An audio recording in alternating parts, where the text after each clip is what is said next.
Hey everybody, it's Paul. Tim Pierce, welcome to the stage at Maryland Hall in Maryland.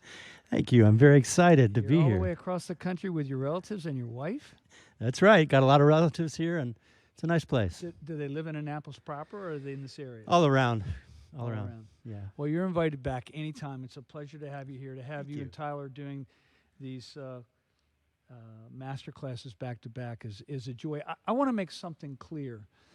Sometimes when people are talking about harmony, they're talking about A, B, C, D, E, F, G, A, B, C, D. And sometimes they're talking 1, 2, 3, 4, 5, 6, 7, 8, 1, 2, 3, 4, 5, 7, 8, 5, 6, 7, 8, 9, 10, 9, 11, 13, Yeah. right? They skip a Yeah. couple, right? And what I guess I want to explain to everybody is that when you go do, re, mi, fa, sol, la, ti, do, it can be replaced by numbers. 1, 2, 3, 4, 5, 6, 7, 8. And an 8 and a 1 are the same note. Yes, And an octave I higher. think that's confusing for brand new students. But when we get in bands, we're talking about making it a 2 chord, which we're talking about taking the 3 and making it a 2. Or we're just saying, let's suspend the chord, we make the 3 and make it a 4. Right? And that is the language that we speak. Mostly it's in Nashville numbers language. So in LA, are you doing charts in numbers, or are you doing them by key, by letter? How's it going? We always did them traditionally with the chord names, but Yeah. I guarantee you a lot of us think in numbers, and I always did because I had a teacher who was great, who taught me the number system when I was 12 years old. Really? So I've always thought 1, 2, 3, 4, 5, 6, 7, 8. Eight, So right. I think everybody thinks about it, but in LA it has always been the chord names. All right, Yes. so if the chart's written in A and the singer wants to sing it up a whole step, you'd play it in B even though the chart was written in A. Yeah, and it was kind of like a badge of honor because everybody did it perfectly. Really? Yeah. One time I did a session with Faith Hill, and we did it in every key. And by the time we got to the 10th key, I started making mistakes. But in Nashville, they were changing the keys all the time for the singers. Absolutely. They're the best at it. Yeah. Yeah. Yeah. That's why they use the number system. Yeah. Well, yeah. and that's why I think a lot of musicians talk in the number system. right? Absolutely. Yeah. All right, so I know you brought backing tracks. Yeah. I know you're, Yeah. but if you could, I know it's going to be highly entertaining to watch you play, but if also, enjoy the teaching part of it as well. It's just an honor to have you here, Tim. Just Thank an you. honor to have you here. By the way, I think you have one of my personal guitars in your hands. Yes. I think that was one of my guitars. Yes. It's the back of the headstock says that, and I've shown a lot of people, and their jaws drop when I show it to them. In this town, they steal my guitars. Yeah. In LA, we give my guitars to things. I've had a few guitars be gone out of the studio after sessions. I bet. And I was like, you can't do that. They said, well, you saw him fall in love with that, told him to take it. Oh, my God. Anyway, so we're giving guitars away today, and we're not giving that guitar away. Everybody, Tim Pierce, here we go. Thanks, guys. Okay, so I'm going to be a DJ today. I love playing to tracks. To me, everything is about context. My whole life has been about playing on songs. And so there's always a song. There's always a patient on the table, if you want to put it that way. So if I'm a doctor and I have my tools, I got to have a patient to operate on, and that's kind of what the song is. So I always play to tracks, and I've spent my whole life as an ensemble player, with a group of people. And I think for all of you, anything you can do to take yourself out of your solitary environment and put yourself in a situation where you're playing along with songs or a real band will make you a better musician. And if nothing else, play along with your favorite songs that you're streaming. And that's a great way for you to learn to train your ear. If you can play along with a song that's streaming and figure out the chords, or just 2 of the chords, you're off to the races. You'll start to develop a really great ear. But more than anything, I think the best thing about playing with other people, or playing to a track, or playing to a real drum loop, is it will help your pocket and your feel. And if we talk about melody, harmony, and rhythm, the feel, I think a lot of us would agree, is the most important thing, because without that, you'll never get hired, you'll never get asked back. The feel is the most important thing. So for me, that's why I like to play to tracks, is because then I'm constantly checking my feel. I feel like I'm really doing something if I'm playing along with a drum track. So the first thing I'm going to use, a drummer friend of mine, Vinny Caliuta, he's kind of well known. We did a session together. I ended up with the track at my studio, and I asked him if I could use this loop. I offered to pay him, actually. He said, no, just use it for free. You know, it's really generous. And so I wrote a song over it. And the song I wrote was based on me listening to the Smiths and Johnny Marr at a particular time. That's the other thing. You can go through periods of your musicality where you're in love with one thing, and then you move on to another thing, and you move on to another thing. For me, the Smiths, that was 6 months ago. So, yeah, and my next thing might be the Beatles, because I missed out on a lot of the Beatles stuff. So you can keep mining your inspiration and the stuff you keep learning throughout decades, 50s, 60s, 70s, 80s, 90s, 2000s. All this music is there for you to mine and get excited about. And so this came from liking Johnny Marr, and it came from my friend Vinny, who gave me this track. So I wrote this piece of music. I'm going to play over it. And I'm going to talk about melody, harmony, and rhythm, but in the context of playing a song, because that's kind of all I've ever done. That was my job for the last forever. Don't even want to say. For the last many, many years. Woo!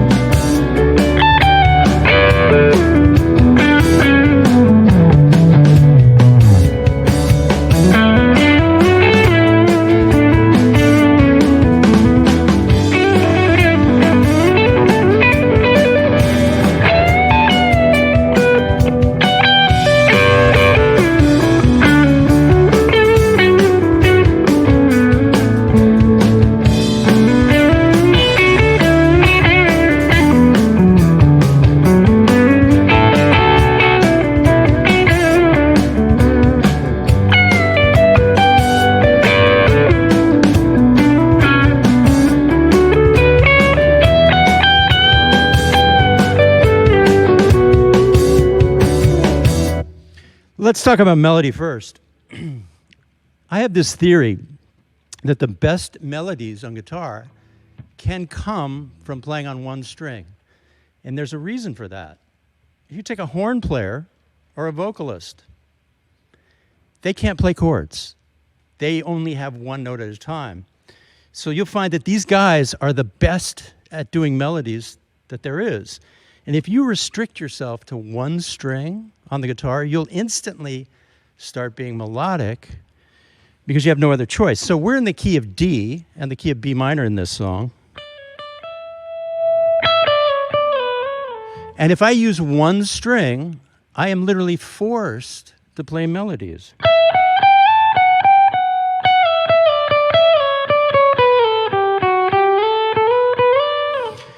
So there's things about the guitar that are really kind of brilliant that way. Some of the things you do on guitar, the simpler you take the approach, the simpler your approach, the better it gets. And you may not think that, and everything in your mind may be telling you, no, it's really hard, it's really complicated.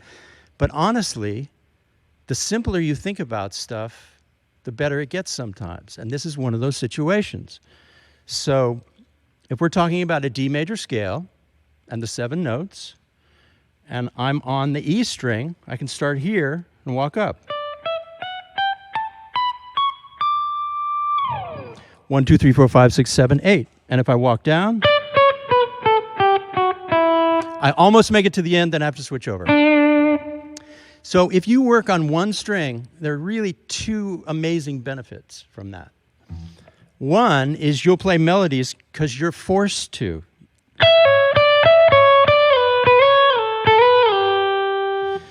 But the other thing that happens, this is, I believe, a key for you to learn the entire guitar neck quickly, easily, simply. Because what happens is, if I learn the D major scale on the high E string,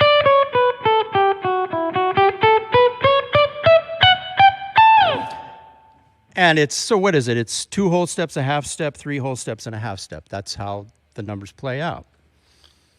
If I do that on the high E string, and then I do it again on the B string, I'll be starting here. It's the same pattern. 2 whole steps, a half step, 3 whole steps, a half step.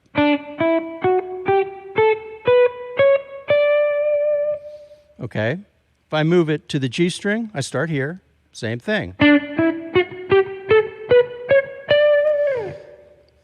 So if you do it 5 more times, if you learn it on the high E string and you do it 5 more times, you've actually learned the whole neck. So I'm trying to say to you, it's not forever. This stuff that you don't know about, it's not a forever situation. Now, if you want to play jazz or classical music, then it is kind of forever, because it's just amazing where you can go and how you can mess with stuff.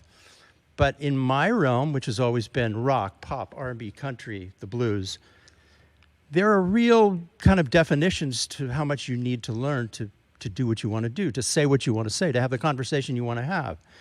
And so think about this. If I learn to play the D major scale on all 6 strings, it's the same pattern. You just have to move it visually. I actually know the whole guitar neck. Now, one other way to know the whole guitar neck, which I'll talk about in a few minutes, is to see chord shapes everywhere on the neck. But that's actually pretty simple too, because if you see triads everywhere, then you kind of, not only have you learned it horizontally, but vertically, you've also learned it horizontally. But we'll get to that in a few minutes. So I'm going to try playing along with this track, and I'm going to restrict myself to 1 string. And I'm telling you, it's just melody. That's all you've got. It's all the vocalist can do. It's all the horn player can do. So here we go.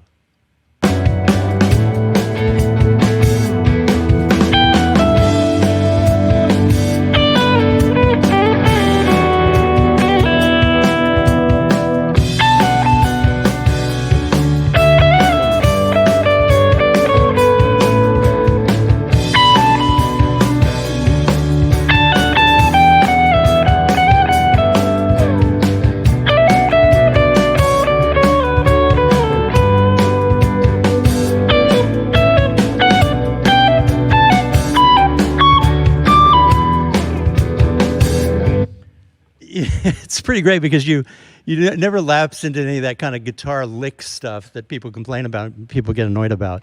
But we'll be doing plenty of that too. So that's something that I would stress to you as far as if you want to be more melodic, try 1 string playing. There's another benefit that I have to talk about. A lot of what's the most challenging about guitar is when you connect chords or parts or notes, there's always a gap. If you move from one chord to another, even if it's really simple, there's a gap because you have to move. You have to make that change.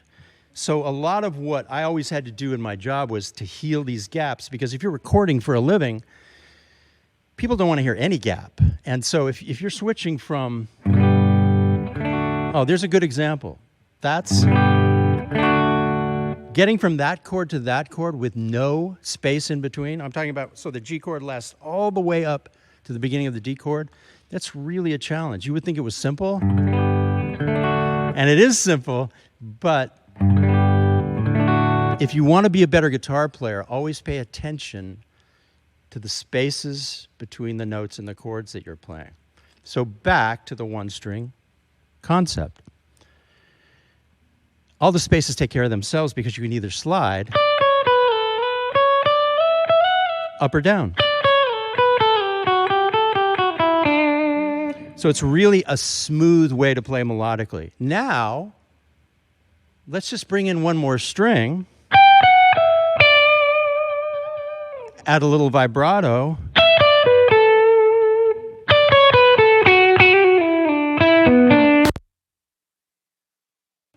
and now you're starting to play everywhere. So let me play a little more and see what the tune suggests for us.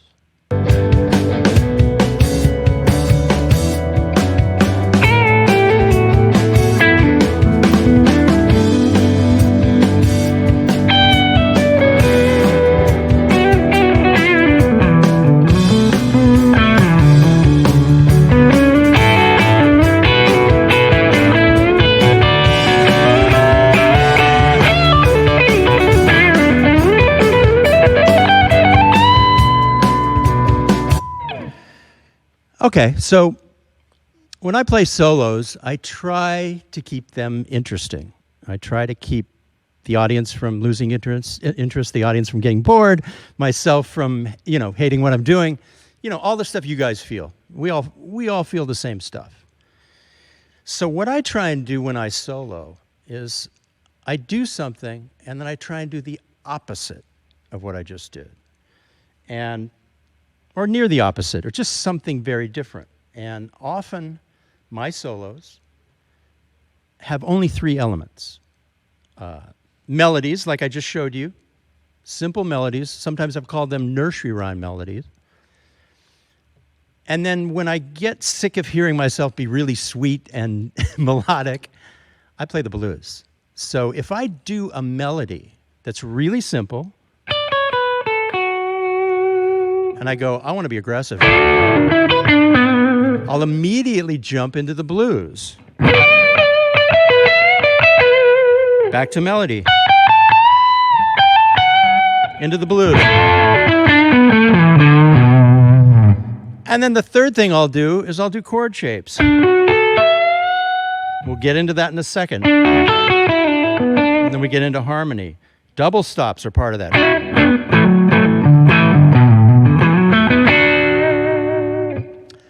So try and imagine the opposite. If you're playing something really, really happy, try and find something angry to play right after it, and you'll start to shape a really nice conversation in your solo.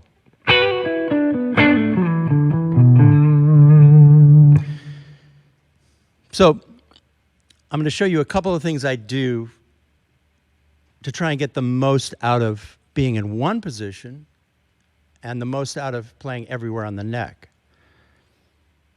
There's so much you can do with, let's say, 5 notes by recombining those notes as many ways as you possibly can think of. So if I go like this, I'm in B minor. That's 5 notes. Let me start recombining them.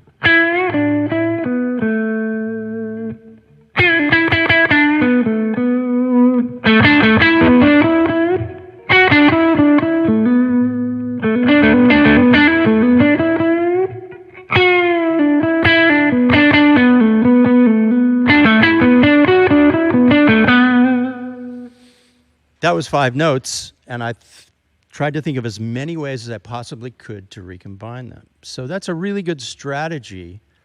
If you feel like you're stuck, there's no need. It's a math thing. I mean, you can put this heart and soul into it later, but if you look at strictly as a kind of math problem, just recombine the notes as many ways as you possibly think of. Restrict yourself to one position. Now, the opposite of that is play all over the neck. And my strategy for that, it's another really, really simple thing. I do position shifts in the middle of the phrase. So the audience, if you close your eyes, the audience would never, ever know when I moved my hand on the guitar.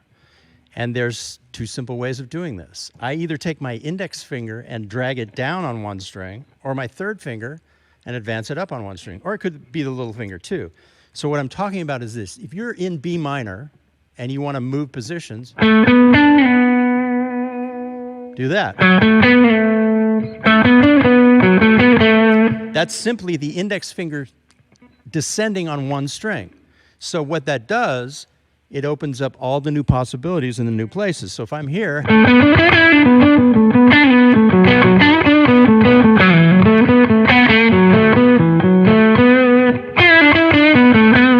now I'll go up.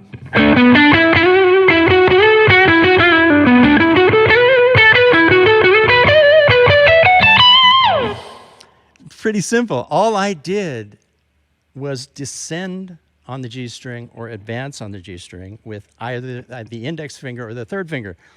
Now, I have to actually force myself to use my little finger sometimes. I mean, when you do YouTube, you get a lot of comments. And I've been called a 3-finger guitar player many, many times. You know, it feels really, really good to use these 3 fingers. So a lot of the time, I have to actually kind of force my little finger into the game. I'll play octaves with the little finger. I do power chords with the little finger, too. I pull strings with the little finger.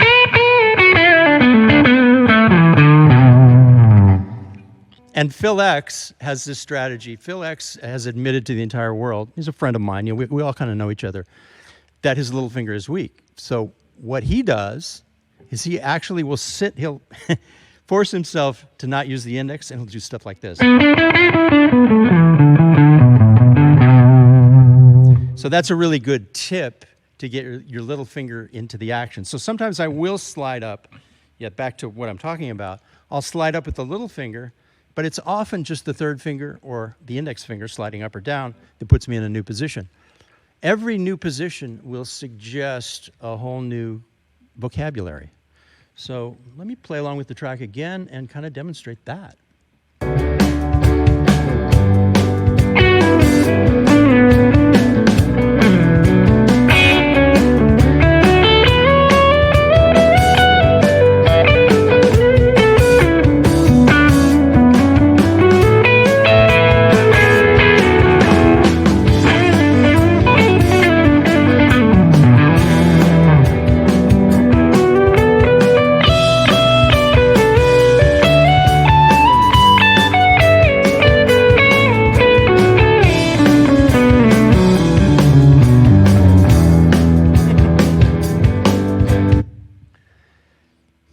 These are ways to kind of keep getting fresh ideas and make it so that you never feel stuck and that you're kind of moving around all the time.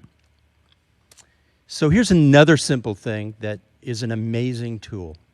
And hey guys, never forget that repetition. I mean, you would think that repetition is maybe not a good thing. And if you play something 7 times in a row, maybe it's not a good thing. But Josh Smith and I did a video together where he explained that his primary way of holding an audience's attention, because he does a lot of instrumental stuff, is to repeat a phrase and literally turn that phrase into the tune, into the song. So if you take something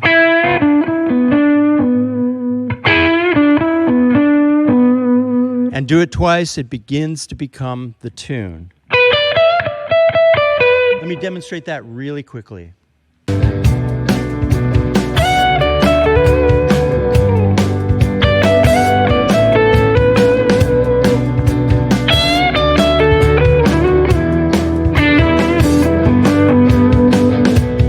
So by playing that 3 times in a row, it created a tune. And the thing is, the audiences love that. Now the trick is repetition. I said this earlier when we were kind of doing our sound check. Repetition with variation is the key to doing this. What you want to do when you repeat something is do it slightly different the second time, maybe slightly different the third time, and then maybe the 4th time around, depart completely and do a real variation. So really spontaneously, if you're doing a solo and you want to turn it into something memorable,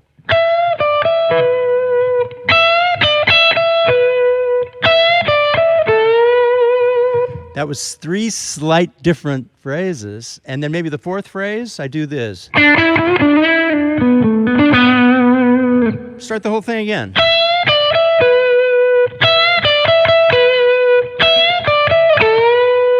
And then the 4th time, variation.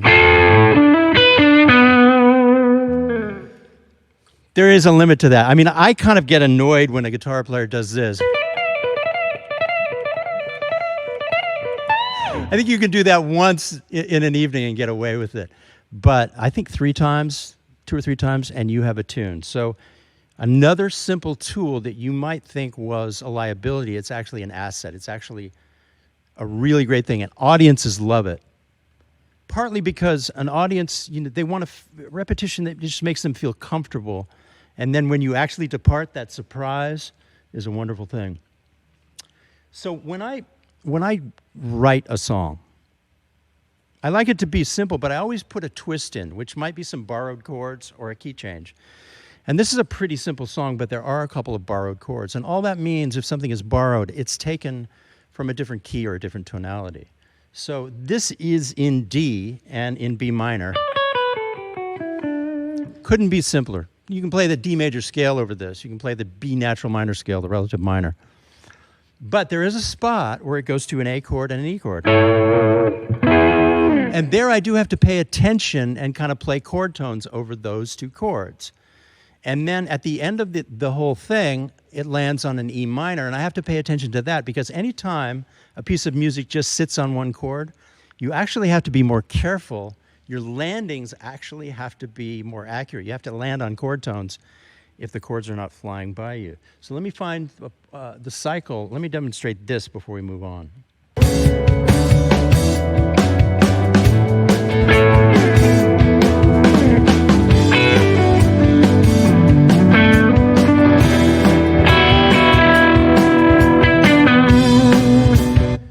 You saw I actually had to play in E minor for a second, and then the A and the E went by, and I just played the chords, but I could have gone.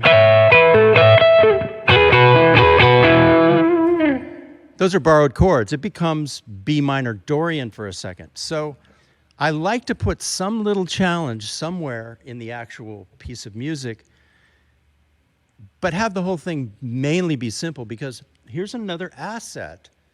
If the song you're playing is really simple, you can actually stop thinking.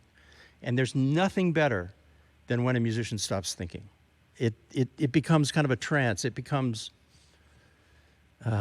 like a meditation. So I like songs that are simple enough to where you can actually kind of play in one key, but yet there's a certain place where I really have to pay attention and go outside for a second. So this is sort of that. This is an easy version of that. So the next thing I'd like to look at, God, the time's flying by, is some harmony. And I'm doing a video on triads on YouTube right now, and it's so simple. It's much easier than you think to get this concept. And this is the other way to learn the whole guitar neck. So if I take D major, I start doing triads. Here's 1, 3, 5, 3, 5, 1, 5, 1, 3, 1, 3, 5 again. So all I did was I just saw this D major chord right here, and I inverted the triads. I mean, you can start 5, 1, 3, 1, 3, 5, 3, 5, 1, 5, 1, 3, 3, 5. Let's take it all the way up. 3, 5, 1, 5, 1, 3, and then 1, 3, 5. So that's one way to see all the triads in D major. Let me stress that. That's all the major triads in D major. Now we can go up the neck too. Let's just do that before we move on. So we got 1, 3, 5. 5, 1, 3. 1, 3, 5. So we can get up here. 3, 5, 1. That's the other way you can find these triads. Now, think about how simple this is with the guitar. The piano's not like this. Think about how simple this is. All you have to do it in E flat is move the whole visual template up 1 fret. So we were here. I just move it up to here.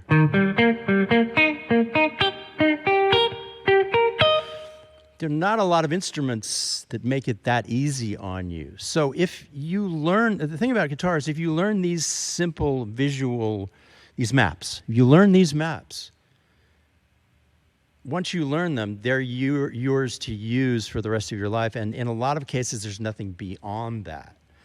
So it's really that simple. So this song is in the key of B, but it's based in the key of D, D major, but it's based in B minor. They are one and the same. The relative minor of D is B minor. And that's a template that never changes either. If you're in G major, the relative minor is E minor. It's the same thing. And this is just from up here to down here. I'm seeing the same visual map. I'm just moving it to a different fret.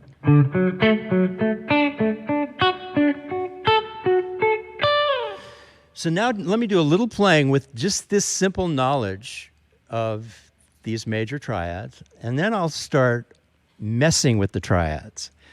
And I start doing unusual triads, and I start doing extensions that are different. But I'm going to play very simply with these triads.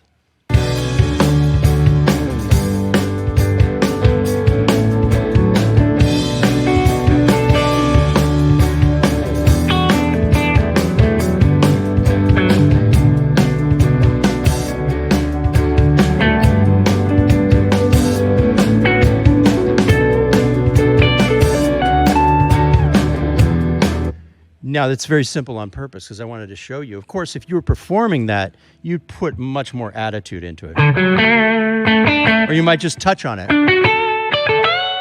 You might play a triad and then go right into the blues. So, two very simple things, and you're off to the races. A triad and a blues riff.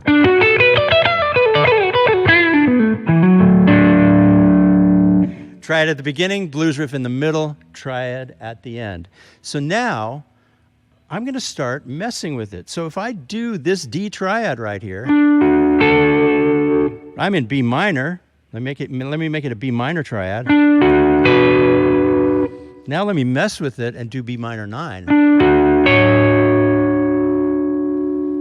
You can literally, as long as you see the scale notes on the neck, you can start creating unusual triads. Let me do that.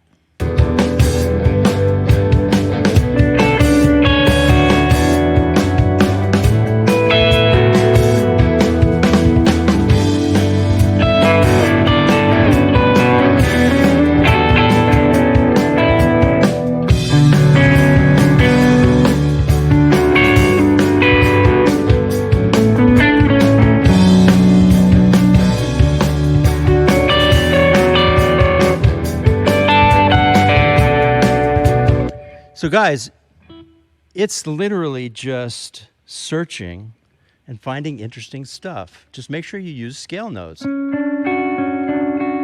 minor 9 there, B minor 9 here, here. This is B minor 9, it's also D major 7. Now that's 4 notes. So you literally can create all kinds of new colors and create your own triads just by taking 2 of the notes from the triad and then doing a different third one. It's pretty fun. So I think now, because I'm really racing through this, but I don't want to run out of time. Actually, I've used a lot of time. I'm going to move to rhythm now. I'm going to move to a different track because I think we've covered for the day quite a bit of melody and harmony. And I have a different track and some different notes. Let's see what this conjures up. This is very different.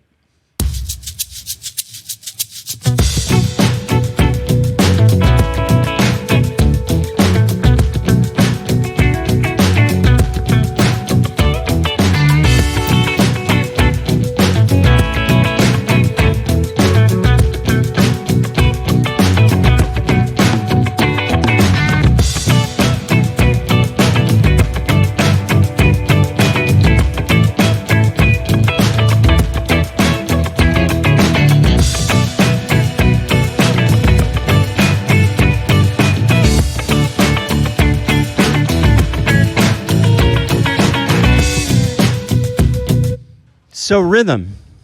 Here's another easy way to look at rhythm. When I'm using my right hand and I'm playing rhythm, I'm doing one thing primarily, and that's moving constantly as if it were the pendulum of a clock. Now, I don't know if you guys know Corey Wong, but he's on YouTube and in the world, he's a pretty great rhythm guitar player. And if you watch one of his tutorials, he talks about the motor. For him, he calls it a motor. I call it a pendulum of a clock. And it's literally the same thing. Your hand is going up and down like this, and it's never stopping. Now, the benefit of that is then you end up creating a great pocket. And now I want to talk about the picks that I have laid out here, because when you're playing rhythm, like I use this really, really heavy, sharp pick for soloing because I like the definition that it provides. But when you're playing rhythm, I use a medium pick because it gives a little bit, and you start to actually groove better with a medium pick. Now, when I do acoustic, I'll use a super, super light pick because then it sounds like a feather on the acoustic strings. But for R&B rhythm and a lot of rhythm, a medium pick, it just gives a little bit. It'll actually give you a better pocket. So that's a trick. If you're not doing that, try a medium pick. And basically, what you want to do is you want your hand to keep moving and never stop.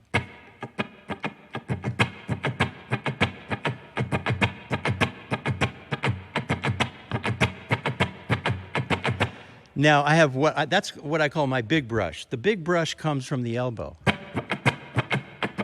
And then the little brush comes from the wrist. But they both have that motor that never stops. And here's how you make the rhythm part. You're either grabbing a note, or you're grabbing a muted string, or you're grabbing air. And those choices you make, those three things, create all the patterns for all your rhythm parts. So if I'm grabbing a note,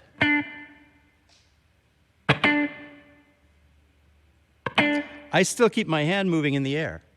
And that gives me the pocket and the reliability to know that I'm going to hit that note right when it's supposed to with the drummer. And then, if I start bringing in muted parts,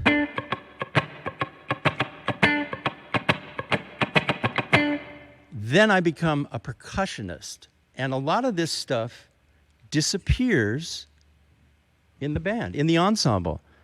Or it doesn't disappear, it just becomes something you barely hear that's a really nice percussion part. So I'm either grabbing air above the strings, or I'm hitting a note, or I'm hitting a dead muted string.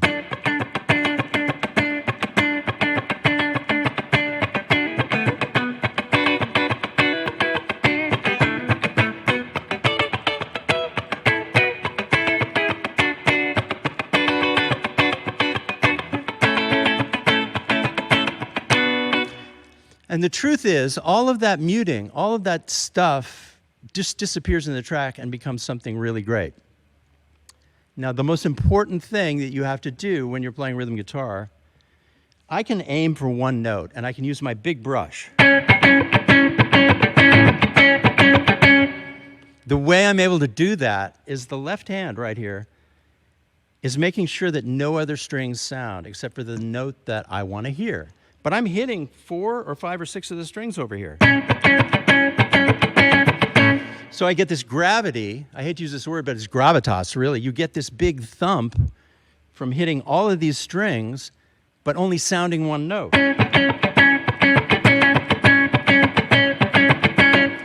And the way you do that is by making sure the flesh from this hand is silencing everything but the note you're playing. So what I'm saying is, the flesh from these fingers is arching over the strings, and you can't hear the B or the E.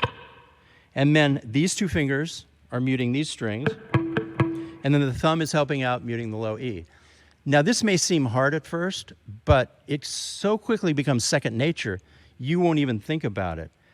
And the most amazing thing that you can do with regards to muting, which I forget that I'm doing and then I'll remember every couple of years, if you're playing one note, you have your amp turned way up. And you know how that is when you turn the amp way up, the guitar, everything you do on the guitar, you hear. Every little imperfection gets loud when you turn the guitar up. Well, the way to solve that is, when you're playing a note, the flesh from this finger, yeah, it's grabbing the note, the tip of the finger, but the edge of the finger is stopping the A string from making any sound. So there's no way that that A string is going to make a sound. It's just not going to happen.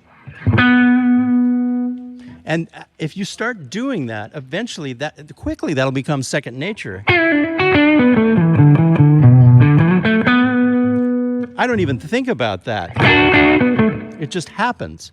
So that's a really great way to make sure that you only hear the notes you want to hear and nothing else. Now, you can mute over here with the palm too, but that usually happens when you're kind of doing smaller stuff, which is what I call the small brush. And one of the hardest things to do is to switch from the large brush, the big brush, to the small brush. So where are we at time-wise, Paul?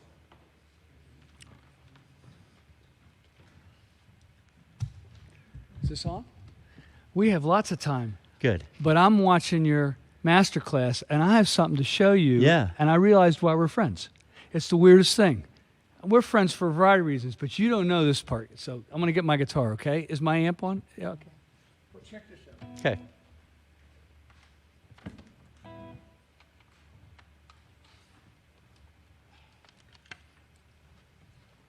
Mia makes fun of me all the time because I have this dance that I do, and I have this internal rhythm that I do, and my internal rhythm, the kiki, is the same as yours. I'm like, you got to be kidding me.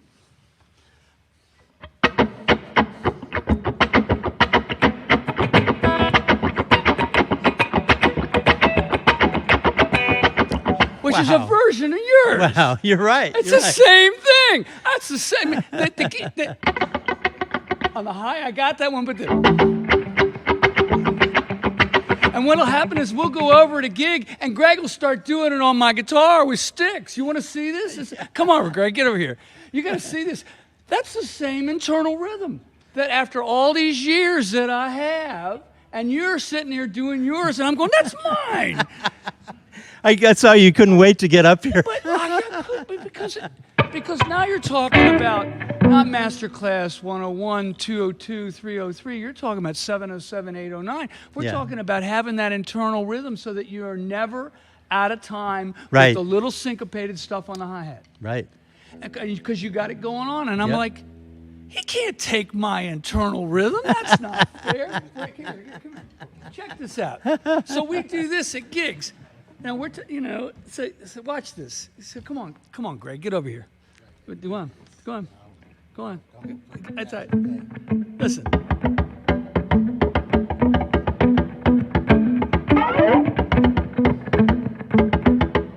His time's better than yours. Do it better. No. Play a drum. Play on the bridge. Kick it. Do it.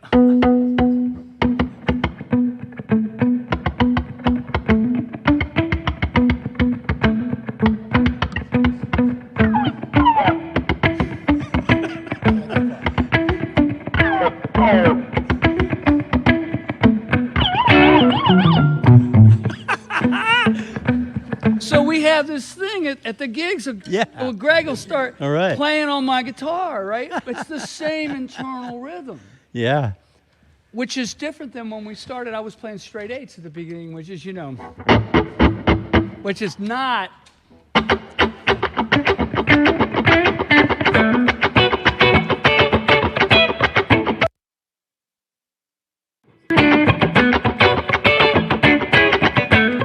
And then trying to swing that is a whole different animal. Right. So anyway, Greg, thank you very much. Everybody, that was the Greg Granger. So we lost the feed for the questions. Did we get it back? I have it on my phone. Okay, good. So we've got lots of questions. Excellent. For you, Tim. Cool. And teaching that internal thing that musicians have, I've seen people keep perfect time and their foot not tap. And how do you do that? They said, I feel a piston inside my body. Sure. But when you're watching Gary play with Dennis, his foot is slamming into the floor, right? He's got this internal rhythm going on as well.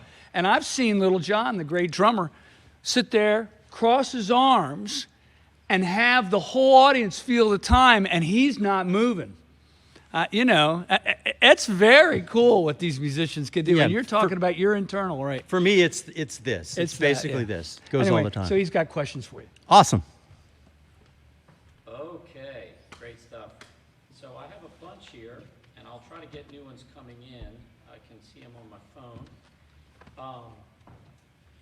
So before we get into anything, just like Tyler, a bunch of people asked about your signal path. So if to get started, we can get that out of the way. Oh, what I'm playing through. So this is a guitar that I've had for about 10 years that Paul gave. A Noble's ODR1. Mm-hmm. And did Tyler mention his ODR1? No, I think he just said overdrive. Yeah, so I gave him one, and I think it's on, so he was actually using it, so I'm proud of that. I gave him one about 4 years ago. These are from the early 90s, and there are reissues, there are clones of these now. I think that Wampler makes something called a Bell that's very close to this, and the original designer of this, there's a Nordland overdrive that is actually based on this too. But these are from the early 90s. And then I'm just playing through some reverb. I have a delay here, but I decided not to use it. I have an MXR reverb just for a little bit of wetness because it always sounds good. And reverb can become a crutch, so be careful. I mean, you need to be able to play dry too. But at this point in my life, I want to have reverb on.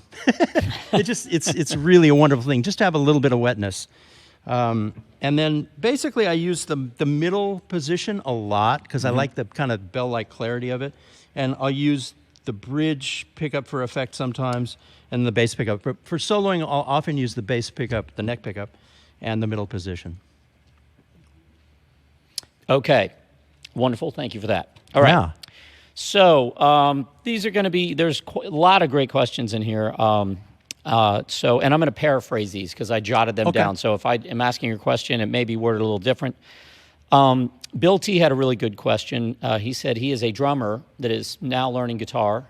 And he said, as a guitar player, when you're playing in an ensemble, whether it's recording or whatever, do you connect more with the bass player?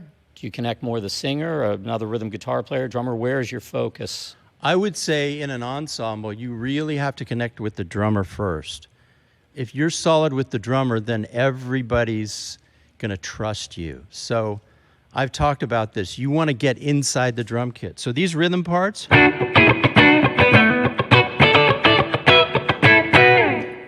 they need to actually get inside. They need to fit inside the hi-hat and the snare and the kick drum so that you're locked with the drummer. And then everything else kind of takes care of itself. Now, when it comes to the vocalist, that's when your volume has to be really just right. Like, you can be loud if you're featuring a certain part or a solo, but I would say always be very sensitive to never overpowering the vocalist. And that goes stylistically too. So if the vocalist is singing something very simple and you're going,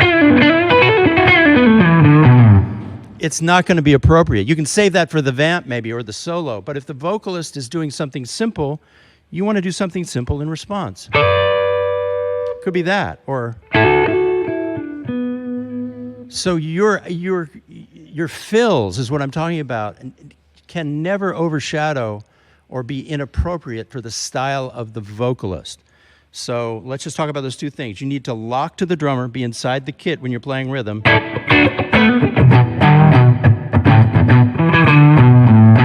And then when the vocalist is singing and you do a fill, make sure that it never overshadows or upstages the vocalist. Really simple phrases. Really, respect the vocalist. Great answer. Okay, Mike wants to know, and I know exactly what you're going to say, but it's a great question. Are you aware of the chord that you're playing over at all times, even when soloing?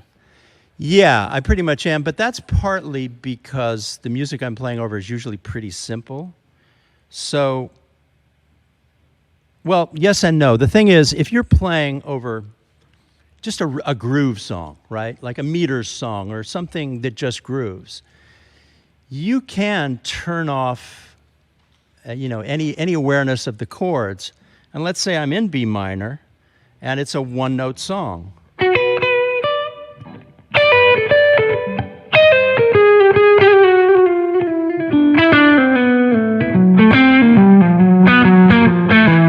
You can actually go outside, which is just get out of the scale, out of the key and everything, as long as you land on a chord tone.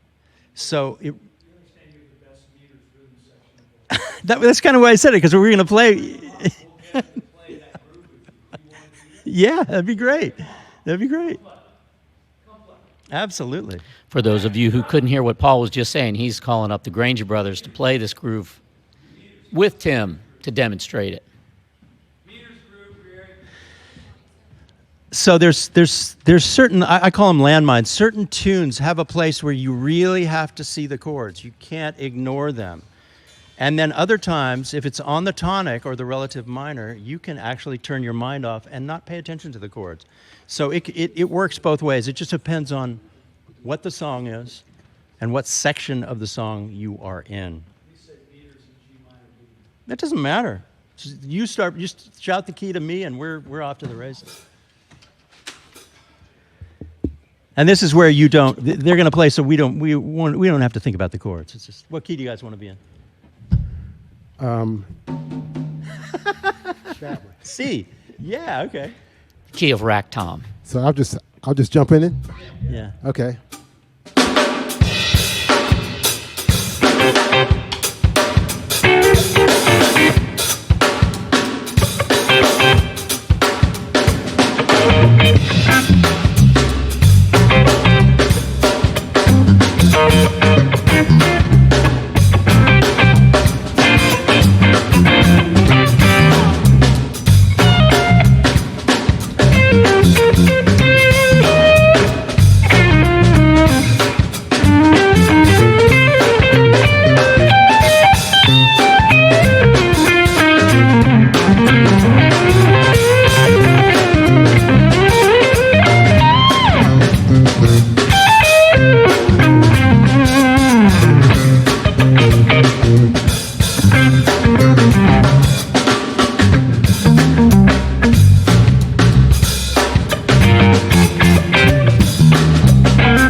So there, I ignored the chords, and then I saw him start to play the tune. I thought, oh boy, I know that song. I got to jump in. And so then I had to honor it by playing the B flat and the F. So the answer is both. You can ignore the chords as long as you come back. The other thing that I want you guys to pay attention to is I started to solo. I kind of peaked. I played a fast riff, and then I thought, I don't want to solo anymore because they're playing a groove, and I want to join this groove. So as a guitar player, be very careful not to overplay, not to solo too long, and your bandmates will love you. And you'll get One more hired time. back. This is groove. One more time? Yeah. Okay. Same thing? Yeah. 1, 2, 3.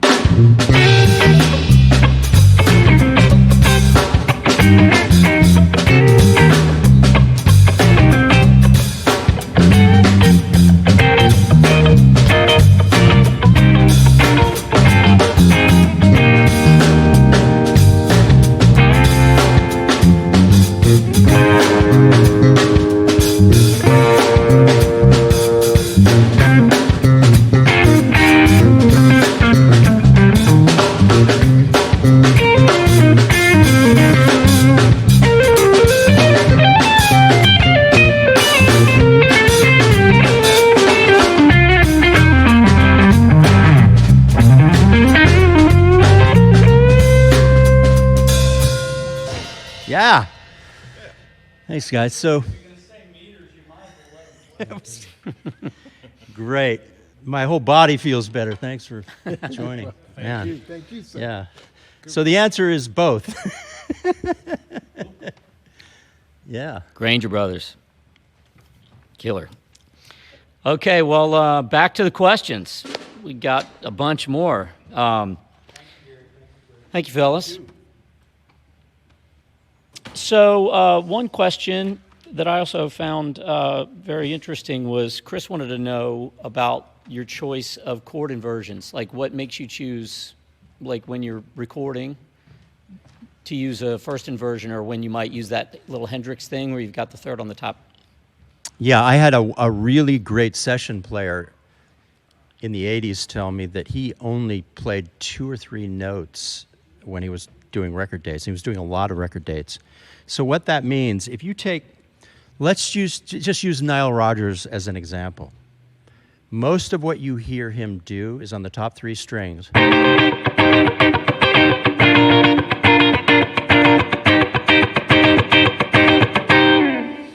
And that's not because he can't play everywhere else, and not because he can't play jazz and do all kinds of licks everywhere.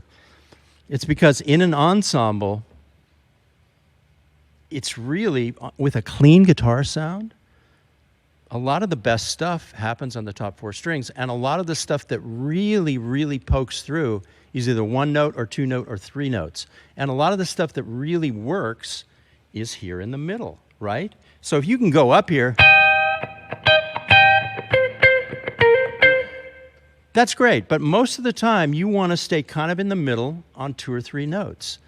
And now that doesn't mean that you don't learn to play the whole neck and you don't learn to play everywhere, but when you're playing with other musicians, it's really kind of the middle of the neck, the top 4 strings, and either a dyad or a triad. Nile Rodgers is a perfect example.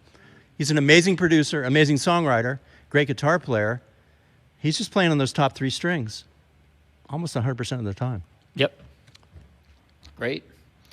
So a couple of the things that you mentioned, a few people wanted a little clarification on, like when you talk about turning a phrase around, like if you come up with a melody and then you want to, like, could you expand upon like what you mean specifically about how to do that? Well, one of the things I talked about was repetition. So if you're playing a melody and you repeat it, try and do it slightly different the next time. Little tail, that was different. Then the third time, pull. And that gives it a different flavor. And then the fourth time, do a surprise. You put them all together, you get this repetition and variation. But the question may have meant something different also. it may have meant when I was talking about taking 5 notes and recombining them. So if you take these 5 notes, simplify and just try and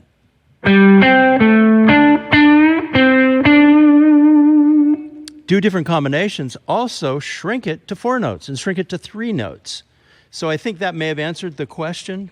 Almost like a letter scramble game where you Exactly. Yeah, exactly. Just recombine stuff, try stuff so many different ways, and you'll end up having more interesting things immediately. Great. Quite a few people were asking if you could or are going to make the backing tracks that you used up here today available, and if so, where they can find them. Yeah, so I've already created a landing page that has these 2 tracks and 7 more, because tomorrow I'm just going to roll through a bunch of different ones too, much faster. So there will be a link that we will post, maybe today, maybe tomorrow, whatever it takes. And that link will take you to a landing page that has 9 backing tracks, including these, and you just download them, and they're yours. Absolutely. Great. I'll get those myself. Yeah. Another question we've had a few times is with your approach of the single string thing, how to know appropriately when to use like a single string versus a nonlinear style scale, like when you're constructing a solo. I think you do it to taste. If you're practicing, you can practice a single string thing for an hour. And then you can practice the other thing for an hour. Right? But if you're performing, now this is something that I might touch on tomorrow too. There's 2 modes that I talk about. And one of them is beginner's mind, which we've all heard about beginner's mind. And that's when you're practicing, you're learning, you're starting over every day. But performer's mind means that you actually want to entertain the audience. And so I would switch back and forth constantly if you're actually on a session or on a stage or playing with people. Make sure you never do anything too much. Like if you're doing a single string phrase, that's enough. Go to the other thing. Go to the blues. Go to arpeggios. Do octaves. Do the blues again. Do something jazzy. Go outside. Play rhythmic style stuff in your solo. You see what I'm saying? So to me, what's the best strategy when you're performing is to do stuff once and move to another thing. So if I go through 5 different cycles and I've done single string, blues, arpeggios, angry, sad, happy, whatever, then I can go back and do a single string thing again and it's fresh. So as long as you're cycling through different types of expression, That's a great. It's always fresh. Yeah. So having just another thing in your toolbox to be able to go, okay. I mean, a simple answer would be just do it once and move on. Bardia asked let's say, assume you're in the key of G. You're playing a song in the key of G.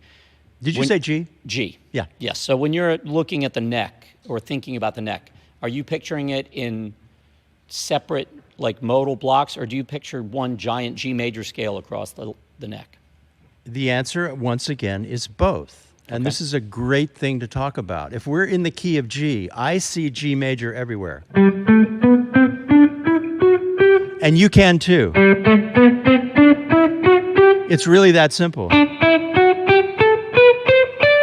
Okay, so I see that major scale everywhere. I also see the major triads everywhere. Right? Now, if you want to see the modes, all you have to do, let's take the low E string, and you just do the numbers. So we have 1 through 7 on the low E. This is really a great question. So we have 1, 2, 3, 4, 5, 6, 7, 8. I mean 7, 8. So if you see those numbers all the way up the neck, and you just start in that position, you end up with all the modes. So here's Dorian. Here's the next one. Here's the next one. So if you use the starting note as your trigger, then you see all the modes everywhere. It's not hard. So the answer is I see scales, I see chord shapes, and I do see the modes. But the funny thing about me is that I never learned the names of the modes. I learned all the modes. And I always think that's a benefit, because why should I be saying to myself Mixolydian when I'm trying to express myself? I just see.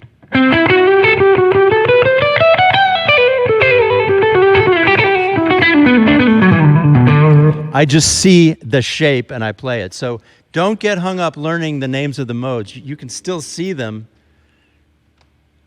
without saying Mixolydian, Ionian, Lydian. Paul has a question for you. Ah. We want you to play with us. Will you play with us? Yes. Good. We are going to play The Thrill Is Long Gone.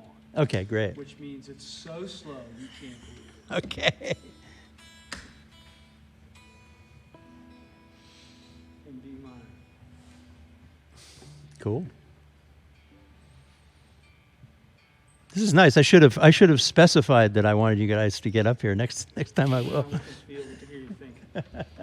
Come on, Gary. Come on, Greg. Here you go, Mia.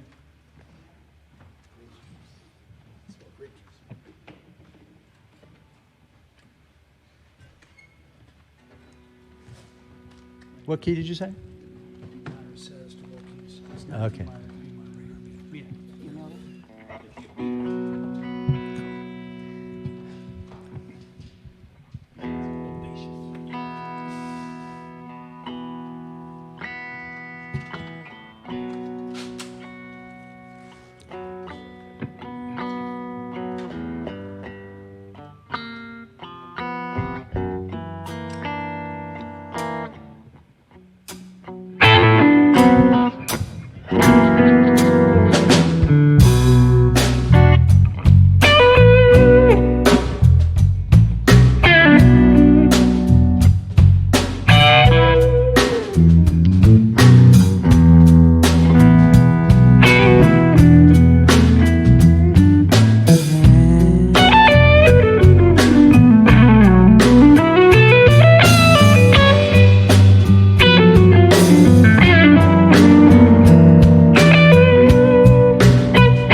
thrill is gone. Thrill is long gone away. The thrill is gone. The thrill is gone away. Oh, you done me wrong, baby. You'll be sorry someday. Yeah. The thrill is gone. The thrill is gone away. The thrill is gone. The thrill is gone away. Oh, you done me wrong, baby. You'll be sorry someday.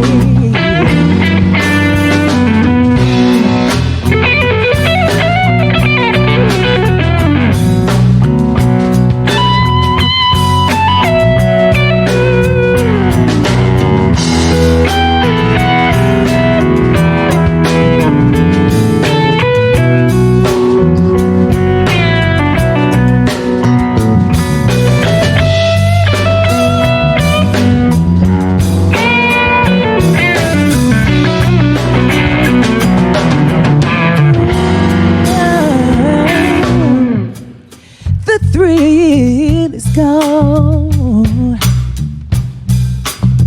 Thrill is gone for good. The thrill is gone.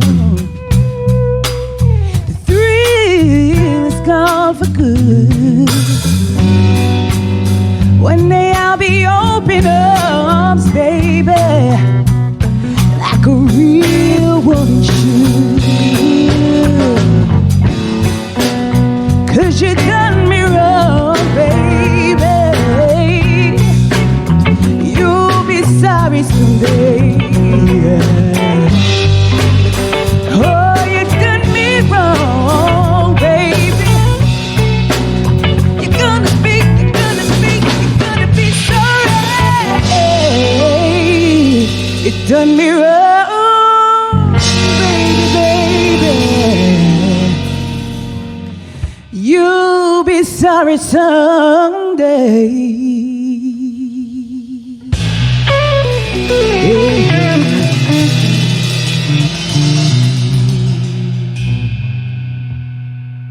Yeah. That's great. See, even during that, I was able to do a little bit of rhythm.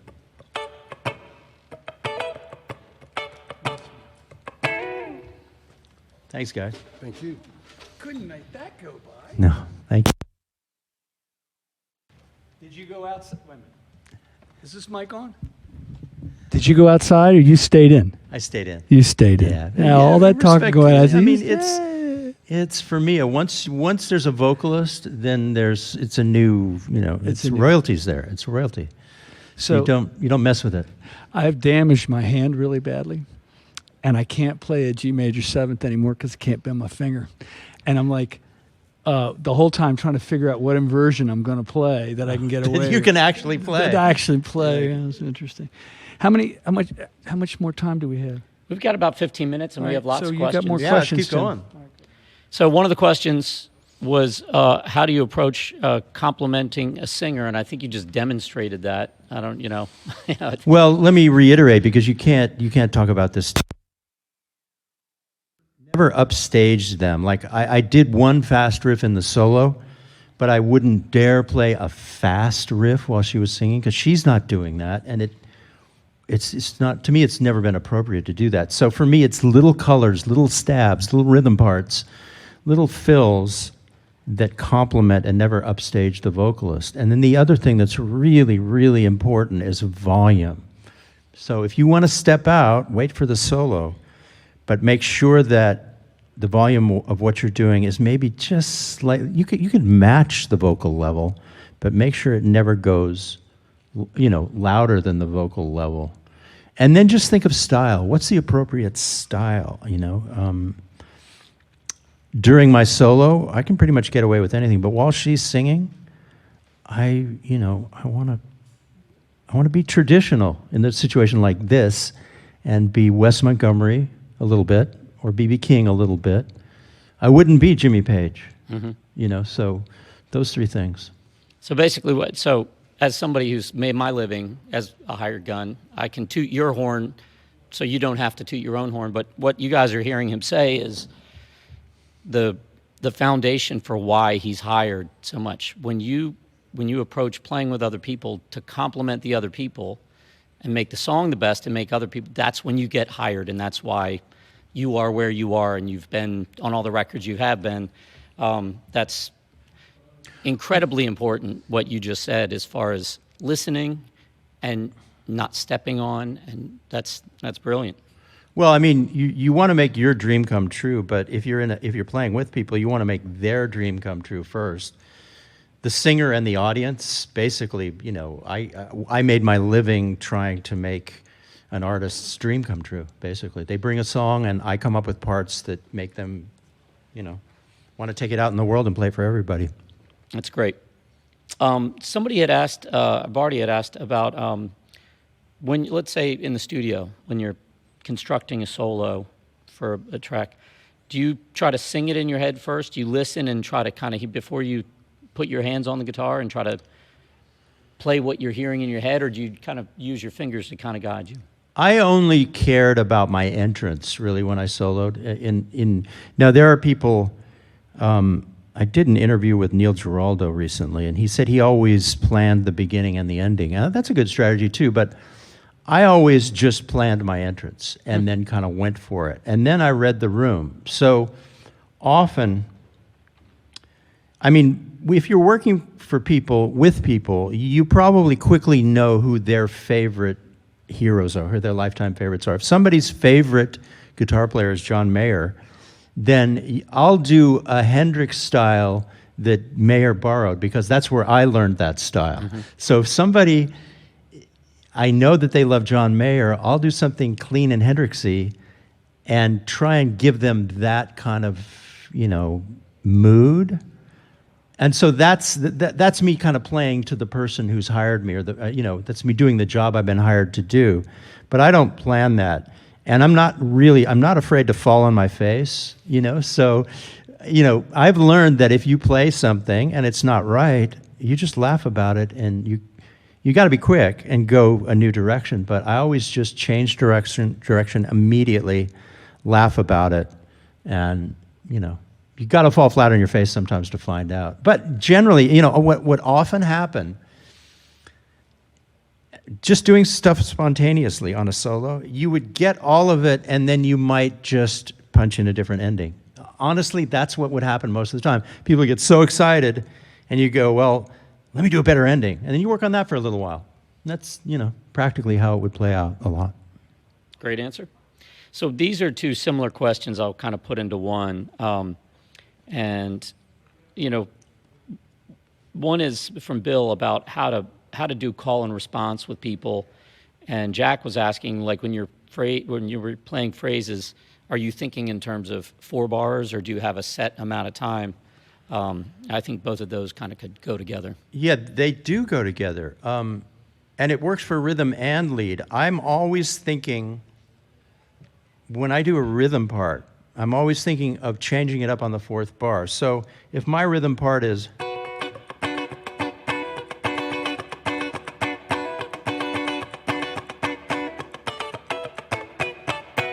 that 4th time is where I try and come up with something different and surprising. So that is call and response. It's 3 calls and 1 response. Now, just as legit is to do A, B, A, C, where I go.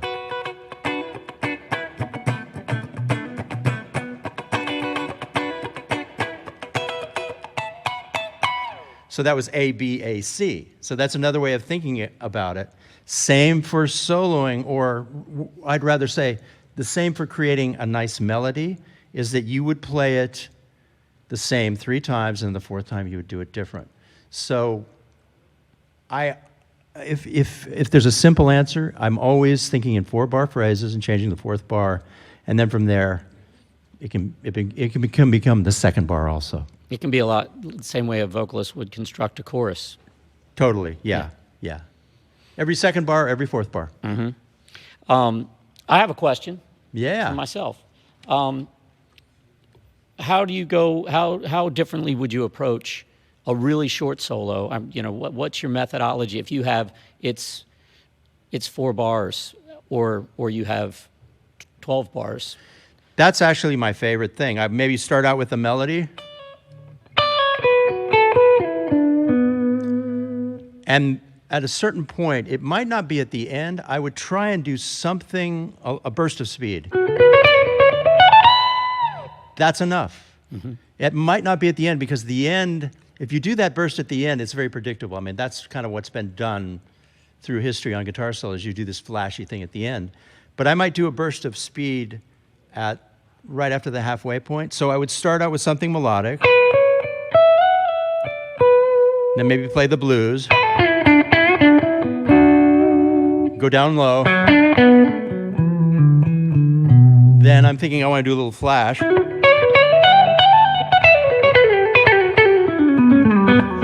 That's, I might do that. And then I would try and end it with something memorable.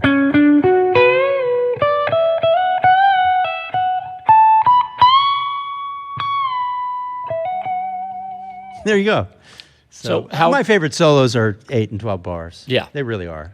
Yeah. So this is not as much of a question, but Keisha says that she won one of your signed Karma pedals and said it's the best overdrive pedal she's ever heard, and says thank you, by the way. That's nice. There are 2 pedals that Nashville session guys have bestowed upon us as being really good. Now, Tom Bukovac is one of them, and it's the Nobles ODR1, and it's the Ibanez Distortion. And these have been kind of hoarded by Nashville players, and I have a few of both versions of these pedals. They're vintage pedals.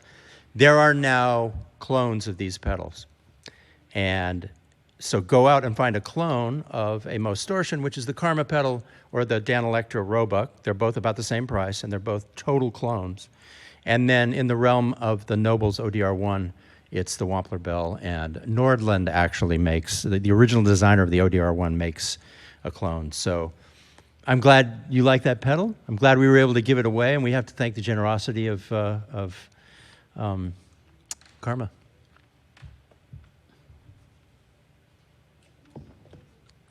Well, okay, so is this your favorite? No, but you know what that is.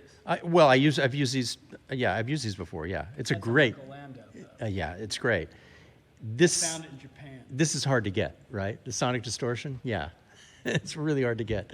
I was in Japan, in Tokyo, and it was behind the counter. I said, "What's this?" He goes, "Oh, all the great guys use this." And I said, "I'd never seen one before."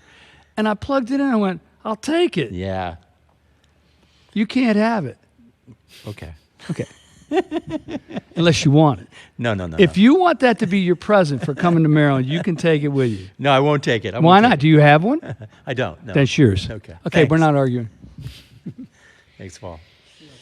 So we're kind of getting to the end of it here, Tim. I appreciate your time, but one last question I think it would be a good way to wrap it up is I'm trying to see if I can see who asked this just to get their name in there. But oh yeah, Bill T. Was looking for ideas. How do you keep your playing fresh? You've been doing this a long time. You've got to play on a lot of stuff all the time. What are things you do to change it up to keep things fresh?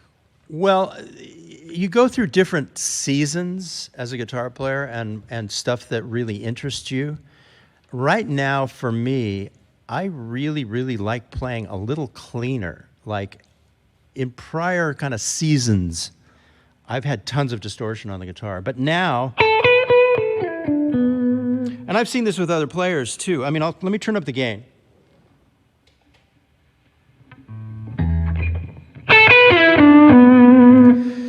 That's probably maximum gain for me if I put it on the bridge pickup.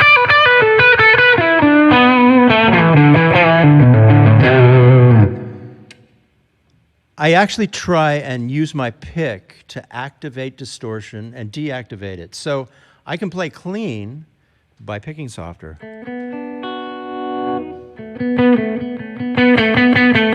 To me, the whole ball game is to create this punctuation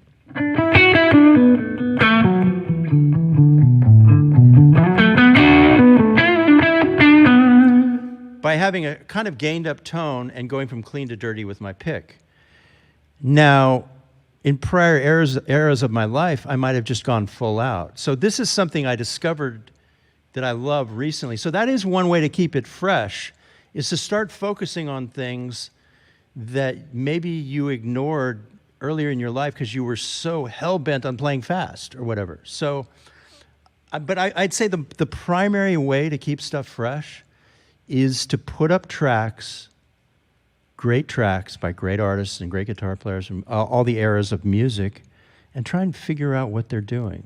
And take a little of it, just a little of it, and apply it to what you're doing. Like, I did a YouTube video about Mark Lettieri, where I realized, okay, I don't have his chops, but there are a couple of things I can borrow from him and incorporate into my style.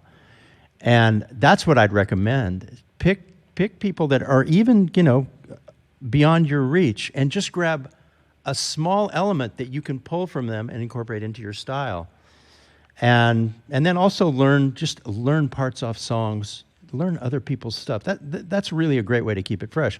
But also realize that you will develop your own style, and it can be very, very simple. And you never have to doubt that. Like, your playing actually might be fresher than you think, It's okay to keep it simple. Don't be too hard on yourself, I guess. That's great advice. Thank you so much, Tim. You got it. See y'all tomorrow.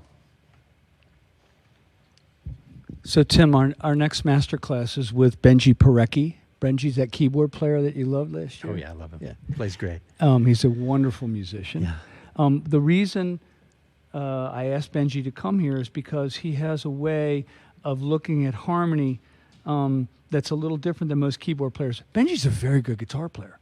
So he plays keyboard, and he plays guitar, and he sings, and he probably plays bass, and God knows how many other things.